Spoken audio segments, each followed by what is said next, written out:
একবার দাউদকান্দি এক মাহফিলে গেছিলাম। এক ইমাম সাহেব মসজিদের বয়স্ক মানুষ, উনি আমার এই জড়ায় ধরে কাঁদছিল, আমার মনে আছে। উনি বলছিল, হুজুর, কানতে কানতে বলছিল, হুজুর, আমি 28 বছরের জীবনে ইমামতির, আজ 28 বছর এই মসজিদে ইমামতি করি। আমার জীবনের কত স্বপ্ন, কত আশা, বাচ্চাদের কত আবদার, বউ বাচ্চার কত চাওয়া পাওয়া, কিছুই পূরণ করতে পারি নাই হুজুর। অল্প কয়টা টাকা বেতন পাই, টানা হেসরা করে জিন্দিগিটা কাটাইছি হুজুর। বাকি হুজুর আপনারে মহব্বত করি, আপনার কাছে আমি জানতে চাই আমার এই কষ্টের বিনিময়ে আমি আখেরাতে পাবো কিনা। আমি কি বলবো, আমিও কাঁদছি তখন। হায় হুজুর, কি বললেন? চোখটা বন্ধ হলে দেখবেন আপনি আখেরাতে বাদশাহ। ইনশাআল্লাহ আমি বললাম, আপনি দেখবেন আপনি বাদশাহ, আপনি বাদশাহ।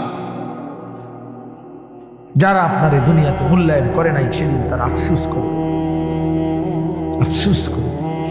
তো এই জন্য বললাম, আল্লাহ তাআলা ওই ইমানদার বান্দাকে বলবে, আমার বান্দা, দুঃখে ভরা জীবনটা কাটাই আসছো, ঠিক না?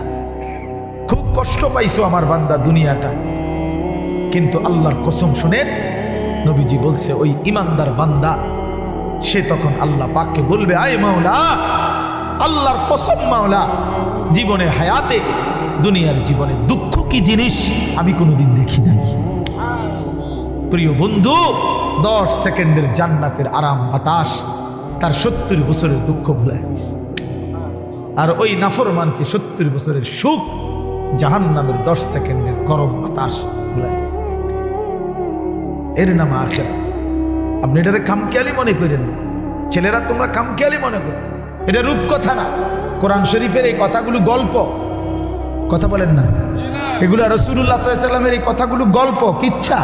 তো এগুলো যদি অযৌক্তিক হইতো, অবাস্তব হইতো, তো তোমরা যদি বুঝছো যেটা অযৌক্তিক, অপ্রয়োজনীয়, তা আমরা বুঝতে পারতাম না, আমরা ভাত খাই নাই।